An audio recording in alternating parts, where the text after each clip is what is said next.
Yeah, I just want to make a quick video. Like, so I've been like, past 3 years, yeah. I haven't had all that many friends. I haven't like fit in. So I have a very thorough personality. I anticipated like the world coming to an end, right?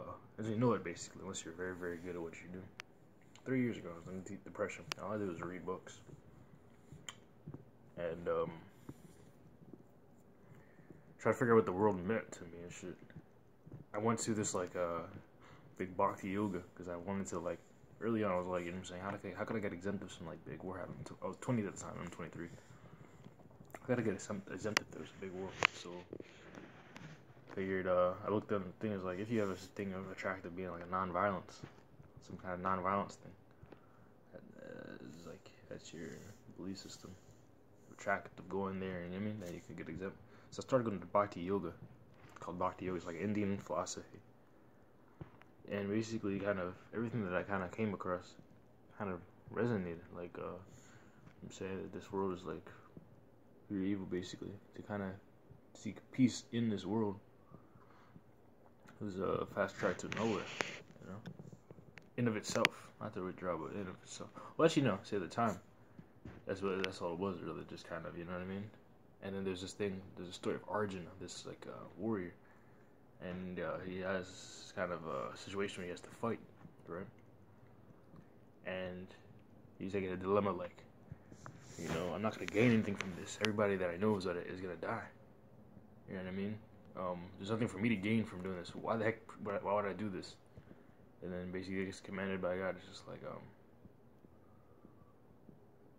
basically, it's just kind of.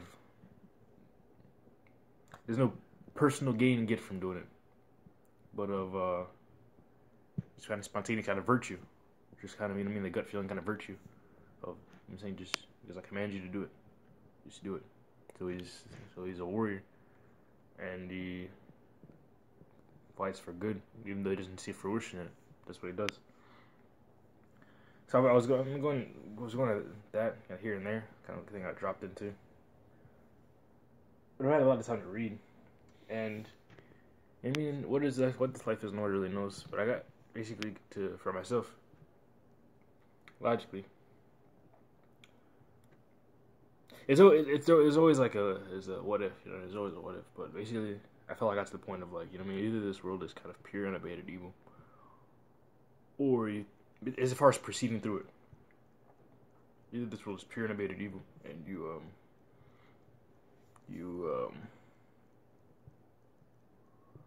seek to ascend from it. I'm saying you seek to be humble and be laughing, ascend from it, or you for yourself to be one of the very best and invincible. You know, so what did that kind of ultimatum? You know what I mean? I don't know, but so this under 2014, when under 2014 when all this happened, so I participated like something major happening 2-3 years, something like that. So now it's 2018, right? So what did I do? So I, under that ultimatum, I just kind of stayed kind of being very wary of what intentions I had and what I do, how they would come back to me, and kind of living the common denominator of the two. You know what I mean? Just like and still go about life, you know what I mean? But kind of scared shit about what the fuck to do. But you know what I'm saying? When this time does come, you know what I mean? I'll work and kind of stay low, be around people so I can have an idea of how people work and how to maneuver through stuff.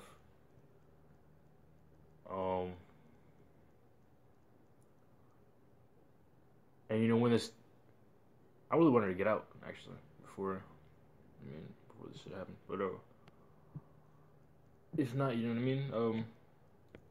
I've always had way with words, right? I have a very extensive diction. Imagine just having all time just to read. I was taught to read in like 3 or 4. I've always been very good at like analyzing, and then being in the muck of like, I literally the past 3 years I've just been reading books, fucking working, and being in situations. I've had a lot of kind of like close call, life or death kind of fight or flight kind of experiences, and just kind of I live around it's a suburb of Baltimore.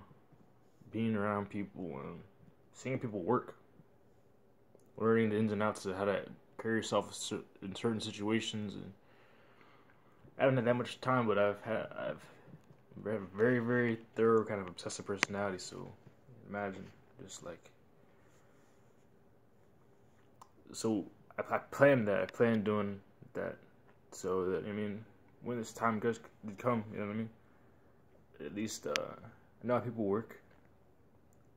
Been down there, you know what I mean. So be able to, whatever I do, be able to help people out, and you know, I knew this world was evil. I felt like the most trades that I kind of go to, I feel it gimmicky. So I wanted to,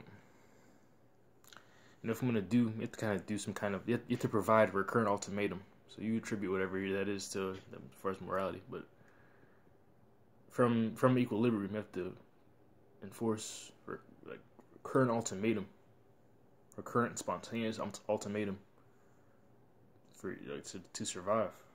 So it was like, if I got to do that, like I at least wanted to kind of have whatever I'm doing in front of me, have whatever evil, have whatever kind of maneuver, kind of craftiness I'll do in front of me. You know what I mean? So I feel like a little bit better about myself. You know what I mean? Because this is subside under kind of subside of the kind of false piece of the sustaining kind of little job or whatever. That menial. I mean, because everything is relative. So when you get to a kind of scarce situation, it's not about what you do, say in the global context. There's people that have like $1 a day for food and shit like that. It's not about just having more money relative to that. When you're in a scarce situation, it's about how much do you have compared to somebody else. So you have to provide a recurrent ultimatum. So you know what I'm saying? I got to a point where I really saw this world being like, kind of shocked me, I mean. And then kind of seeing that right after, you can attribute, like, I mean, the Bhakti Yoga thing. You look it up. The book's called the Bhagavad Gita. You can attribute that to me smoke like kind of a cop out, or kind of taking to whatever the first thing that was presented from a position of desperation. The first thing that I kind of came across and just kind of took to it, or thinking heavily about it. But you know,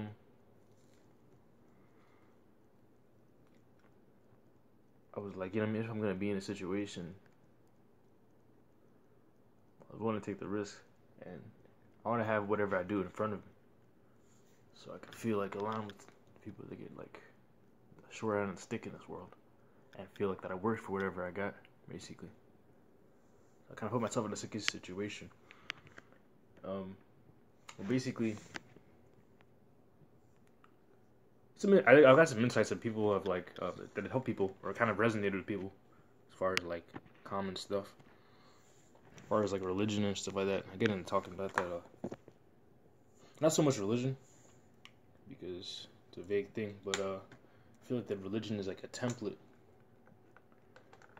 for, like, if you come with the eye of scrutiny and really kind of see how whatever relates to your life, that religion is like a template, can act as a template for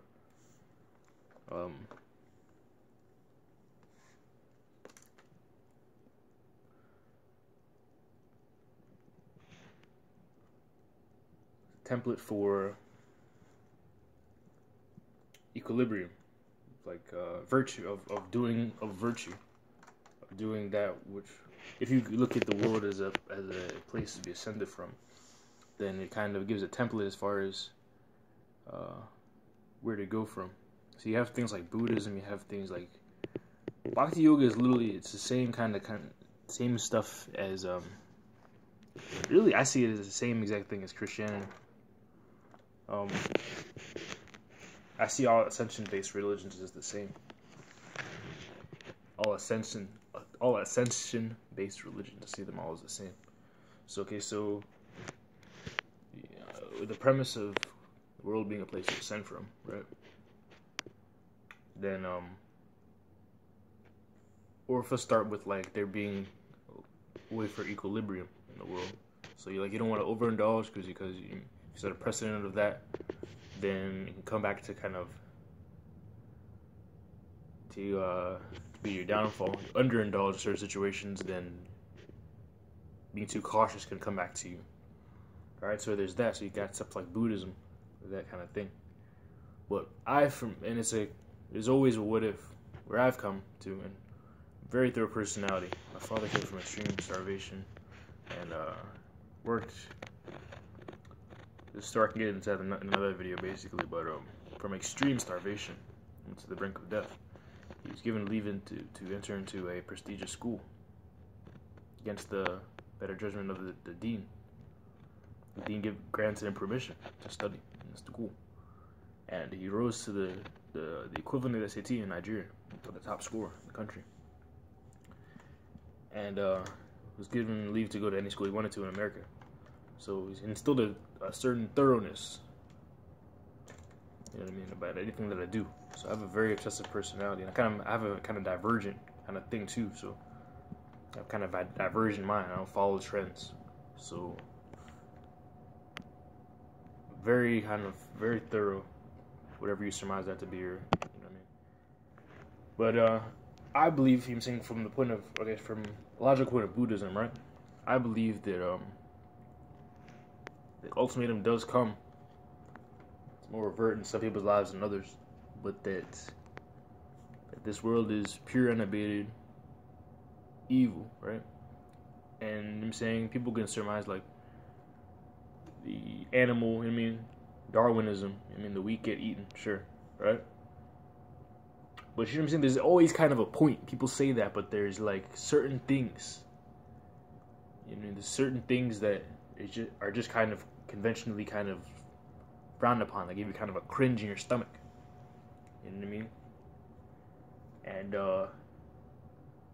so it's not just pure Darwinism, because we have like a and you could even say that cringe, somebody that does despicable things, you know what I mean? Some people say, you know what I mean, a serial killer, for instance. Some women, you know what I'm saying, are attracted to that. Some people say, oh, how could you do that to so many people? Where I'm at right now, I'm blank as far as that. But when it comes back to you, ultimately, when it comes back to you, having a relevance in your life, basically. When the evil comes back to you, it gives ultimatum, like, you know what I mean, there's kind of no fruition. There's no true fruition, right? So, if you come to that point, or fearful at that point, then attributing the world to be a place to ascend from, right? Or to be humble and kind of divulging yourself to a greater purpose than just kind of ego, then there's the same kind of thing of Buddhism of wanting balance, but that there's certain acts that you can do that implant you in this world, and in a sense of seeking peace. So what I get, the kind of sense I make out of religion as far as like stuff like as far as sexuality, right? So it's a really kind of interesting web of teachings that the religion gets on, and you know what I mean, it's really kind of tricky, and a lot of people just go like, fuck it, like what the fuck is this shit? You know what I mean? This doesn't help you right now.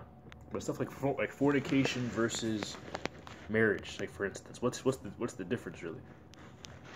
How I esteem it, I think that it's really interesting, because even in some religions you have like concubines and many concubines and shit like that, and what is all of that? You know what I mean? How I surmise, I think that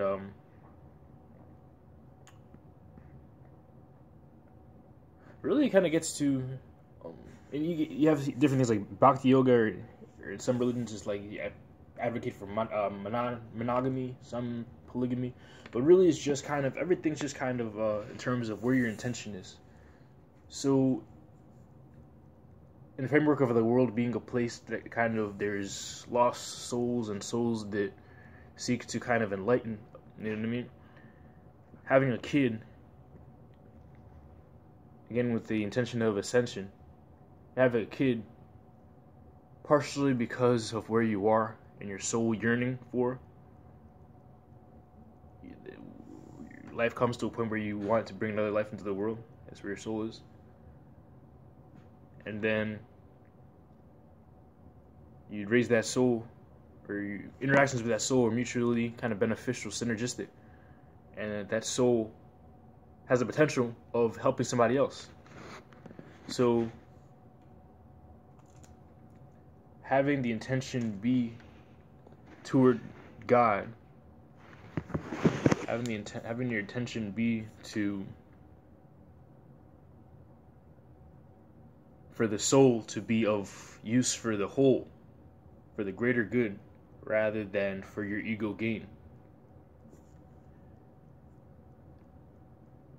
And having it be the union of you and the partner that you procreate with, having the intention of that be selfless, at least in part selfless, rather than you making ownership, rather than you making yourself to be the owner of the person that you're interacting with. Because in boyfriend and girlfriend, you see all the time, like Maury and cheaters and shit like that. You have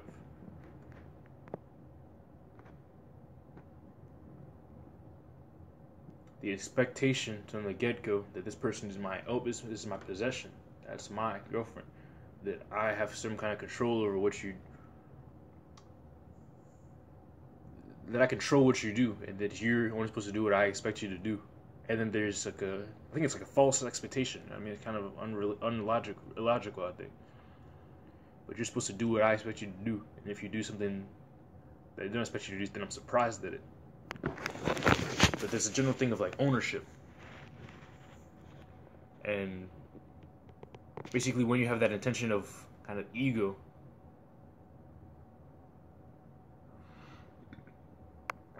and as far as proceeding through your life, I don't see the whole thing of religion as like you should do it as far as overtly, at least as far as seeing to press somebody in a seat somewhere. You know what I mean? It's about what comes back to you. So, as a general trend, having like a thing where you see yourself as the possessor of, and kind of you take yourself from kind of attention toward the whole. That's the difference between kind of fornication, kind of boyfriend girlfriend versus man and wife. So, kind of like a little bit tricky of a thing. We talk in a societal context, then to kind of have a general trend of, you know what I mean, having attention to be to the whole rather than for yourself. You can see where that comes in. It's a little bit sticky of a situation. Realistic. I've kind of taken personally to kind of shunning it for the most part, like kind of being wary of it, really.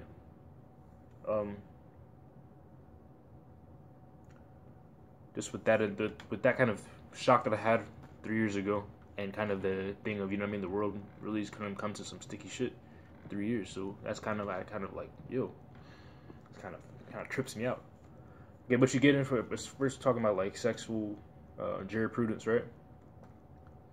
So you got so that's fornication, and then, you know what I mean, having sex that you have intention toward God, basically. And what I've seen across different religions is the trend of, if you evoke the name of God, then it puts you in line with it. Puts you in line with its being, or in selfless intent. Puts you in line with the intention of selfless intent. So if you get something like homosexuality, right, then it's like there is no possibility of bringing another life into the world. And also, what I've kind of wanted to think of as reasoning is like, it kind of has like when you have that kind of diversion of you have kind of that divergent of a mind frame away from kind of the whole thing of procreating, right? Then it kind of the whole and the kind of logic of sex is to kind of make a person, plays out a lot of times, make the person an object of lust, of what you could have more. You know what I mean? When you get to the point of orgasm, it's like the person first of all, you make them out to be a lesser person than you are, all right? And then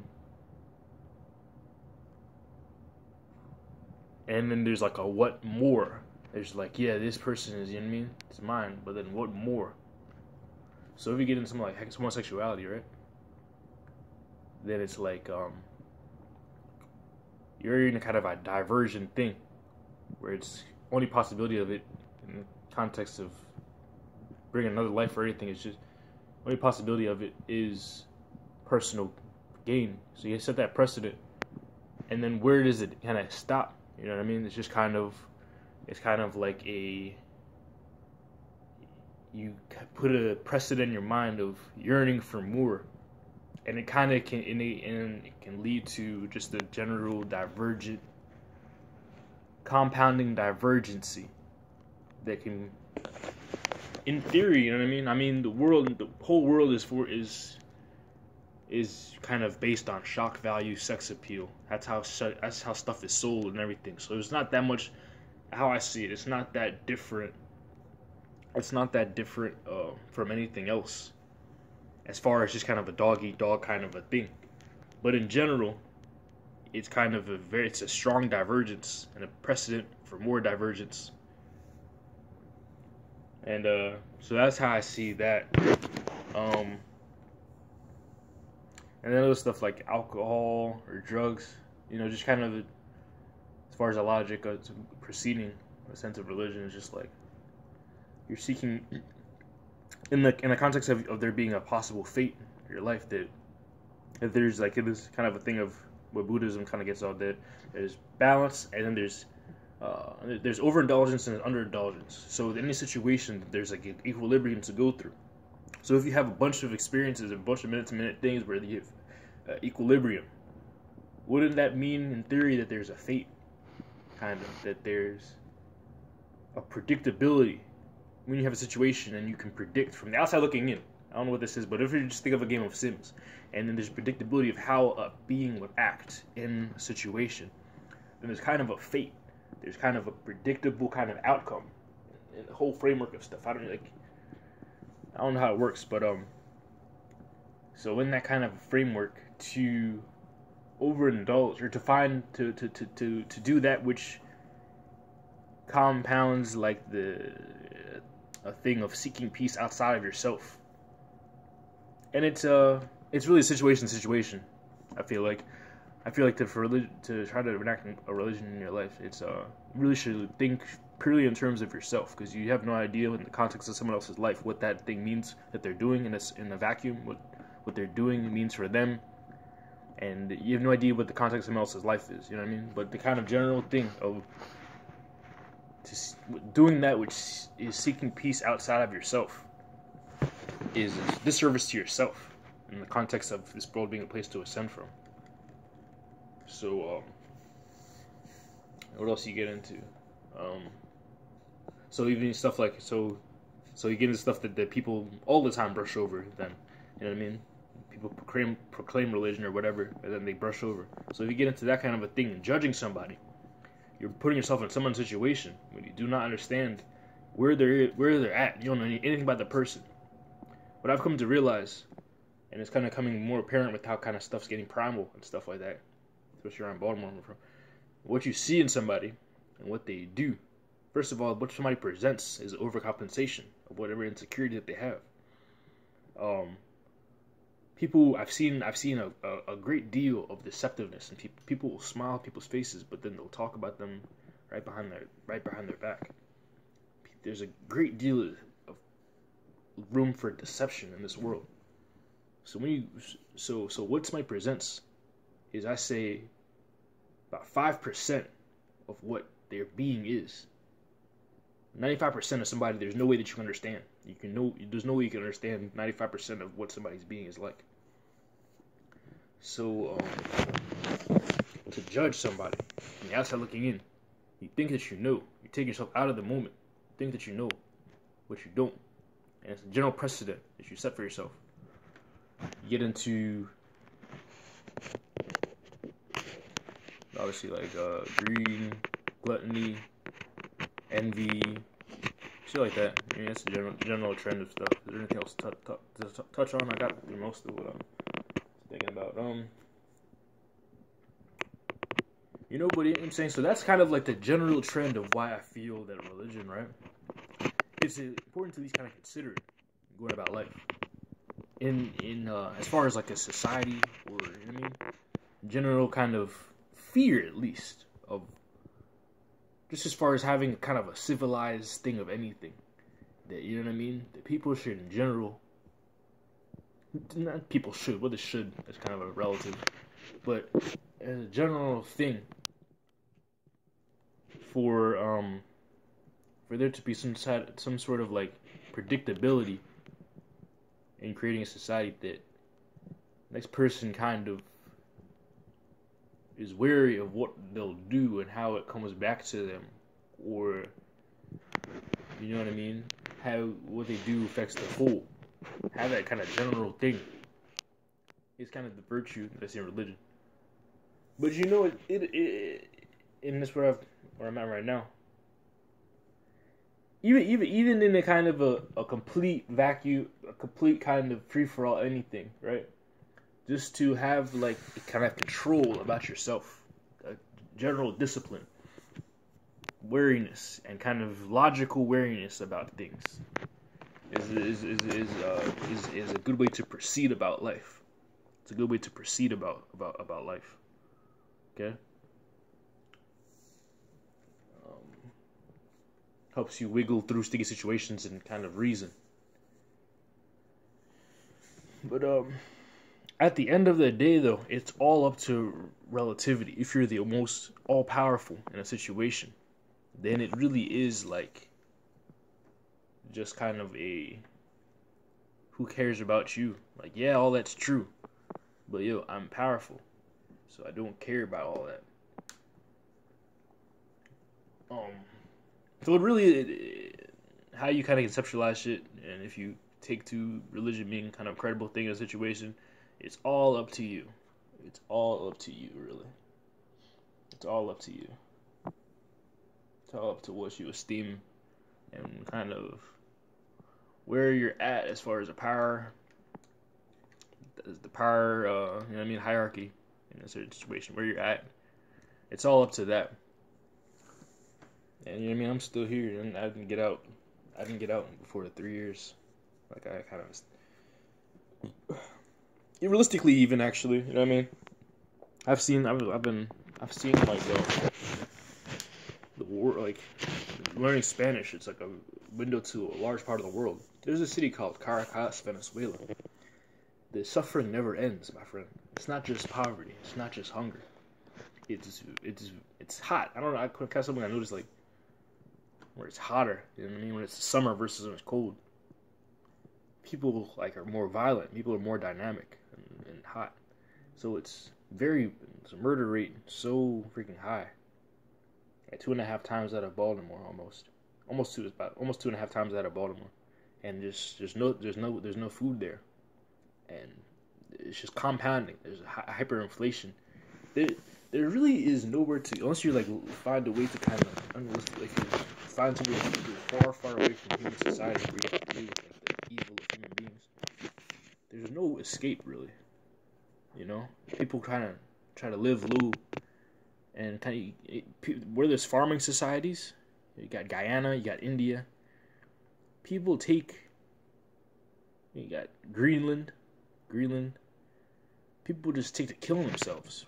Some years you get good harvest. Some years there's not good harvest. And just subsiding people, and just in the taxes and stuff like that, tariffs, and then you're relying on a kind of a variable kind of frame. There is no escape, really, as far as kind of just living a meager life. People routinely in these places. Greenland, I saw. At least it was 1 year. The past 10 years had a suicide rate extremely high. It was about 100 per 100,000. So 1 out of every 1,000 people killed themselves. Men. 1 out of every 1,000 men kill themselves. And now that the highest So it was 100 out of 100,000.